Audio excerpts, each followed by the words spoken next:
to the Rally in the Valley. Hey, Mikey here. Welcome to Rally in the Valley, the series where I take rally-tuned cars down my custom rally stage in Forza Horizon 5 to see which car reigns supreme in its PI class.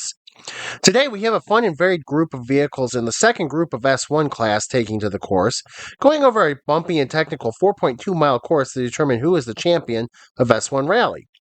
The rules are simple. There will be 2 chances to put down a clean time. If you miss a checkpoint and can't make it back before the reset, the run is restarted. If it happens again, that's a DQ. Let's take a quick look at the standings. After day 1, the Stradale alike is in first place, followed by the Peugeot 207, the Stratos, and the Chevelle, close behind each other in third and fourth, and the Hoonigan is in last. Is there anybody today that can take that top spot, or is the Stratos safe for one more group? And up first, we have the 2018 Jeep Grand Cherokee Trackhawk. This is a rare vehicle in the field in the fact that, one, there are, I believe, only 2 Jeeps across all classes competing, and 2, it is one of the only true SUVs in the field. And off the line, it got a really good start, even if it is a little out of control, as it has a lot of power to make up for the anything off track, off course, going the wrong direction slightly that may happen. This Jeep can make up for a lot of mistakes with its high horsepower and torque.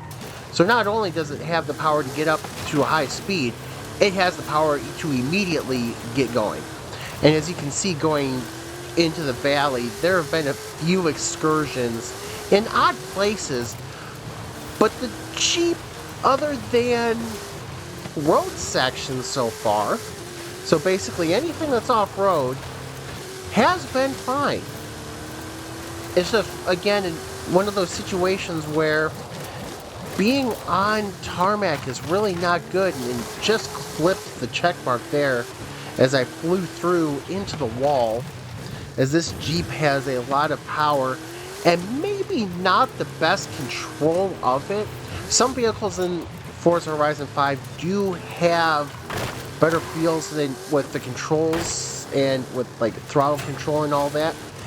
This Jeep just really didn't feel like it had that kind of control, no matter what I was trying to do with brakes, no matter what I was trying to do with throttle pressure. It was just, no matter what I did, it just felt like the vehicle wanted to up and go. Which, again, is great for the getting going part, but sometimes it just led to some very hairy adventures and excursions.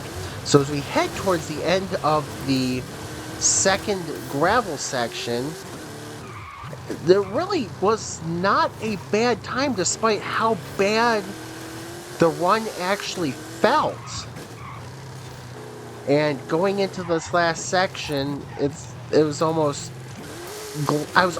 glad this run was over, just because it was so dicey handling the Jeep that it was just like, okay, am I going to make this? Am I going to make this? Am I going to mess this up? And this is one of the rare times that I've questioned my ability to actually handle a vehicle during this entire event. So as we head through the hairpin and across the water, and it's going to come across the line, and the time it puts down is actually very surprising, 2 minutes 50.589, and that's going to be good for second. So what felt like a wild and out of control run actually sits only a few seconds behind the Stradale alike for first place. And up next, we have the 1972 Chevrolet K10 Custom, one of the few trucks in the field. It's kind of an interesting tune, as it's also an older truck, which is really a combination I haven't tried before.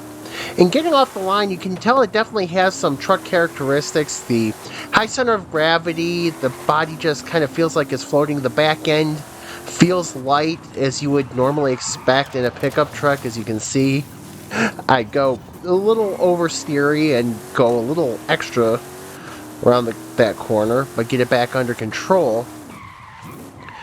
It was a fun truck to drive. It's definitely a fun truck to drive, don't get me wrong. But it is not the most controllable, and I think it might do well in kind of similar competition in a race setting. But it's definitely not something you want on a course that's in any degree tight. Might be a good cross-country truck maybe, but this definitely was not feeling like it is in its element as we get down to the left-hand turn. That's effectively a hairpin with the way it angles out, but again, it's just, this truck is just kind of wobbly. It's not the greatest of handling, but I think it would be a stronger cross-country truck as we get out of the valley, get under the Dragon. And going down the tarmac sections, the tarmac is really where it was the worst. It wasn't truly great anywhere, but the tarmac was definitely the worst. As we go through, slide around that corner, it actually recovered pretty decently from sliding. It really did feel like it could be thrown into corners, but it kind of wanted a little more room, if you know what I mean. So a wider cross-country, that's why I keep saying a wider cross-country course would be good for this truck. But as we go on to the last tarmac section, the truck's just been all over the place. Again, fun drive, but it really wasn't the right fit for this course. As we head down towards the last dirt section, it gets woed up pretty well. It really was not bad in the slowdown and accelerations. It's just really not great at speed was the issue I was having. So get down into the hairpin area. Just fine, I'll turn into the hairpin.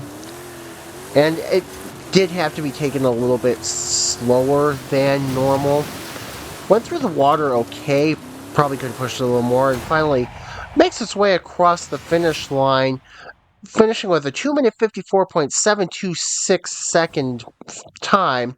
That's going to put it 5th out of the vehicles that have run. Not the greatest run, but again, I think it's a good truck just in cross-country and not in any kind of rally. And next up, we have the 1971 Ford Mustang Mach 1. This next entry in the rally muscle class. I don't really know where I came up with this particular tune or this particular car. I don't know. I don't remember if it was tuned it for something, for an event or something, but in early testing, I liked it enough to include it. Once I noticed it had the off-road tires, which would be a sign that I did tune it for off-road in some way. I drove it around a little bit, tested it, and I liked it enough that I thought it should be included. And really, it itself did not disappoint. I did get a little too deep in that turn entering the valley, but as you see, it may have gotten a little loose, a little wiggly there. It was able to be easily recovered. Going through the bushes, things like that, really didn't affect the car. Bumps in the terrain, some cars that could be affected. The Mustang, really not affected. Anything that went wrong in this one really was driver related. As we go through the end of the first dirt section and back onto the tarmac, I mean, the Mustang felt really good. It didn't suffer as much from the lack of grip on the tarmac section as some of the other vehicles with the off-road race tires did. And I started feeling like I could be a little more aggressive, try to push it a little more as the run went on. And that might be obvious in a couple areas, like coming up right here as I'm going into this little kink. I drive straight through it instead of trying to flick through it, and I drive way deep into that turn. Instead of letting up, I tried to actually take it full out. which may have been a little beyond the car's ability, but the car itself really wasn't bad. Did get a little loose there, lose a little grip heading into those last two turns before heading into the dirt section. But when it was on tarmac, it wasn't as bad as some other vehicles could be in terms of loss of grip. And it really did handle a lot nicer especially in the dirt sections. I think the dirt sections were the strength of it, whereas there are cars where it's strong both in dirt and gravel, but I think the dirt section itself was the best, though I did, again, get in a little deep in the hairpin, trying to push it a little bit. As we head into the last turn, I just totally missed there and come across the line. And it's a 2-minute 53.125 second run, which really isn't that bad, putting it in fourth, but considering the errors I made, it could have probably gone up into third place. And now we're going from one of my favorite classes of cars to least favorite things in Forza Horizon, the 1999 Ford Racing Puma Forza Edition, which I generally do not like the Forza Edition cars, but I decided to give this one a chance, and even early off I was regretting it because even though it's an all-wheel drive setup, you can see it understeered into an anti-cheat launch pad right off the start.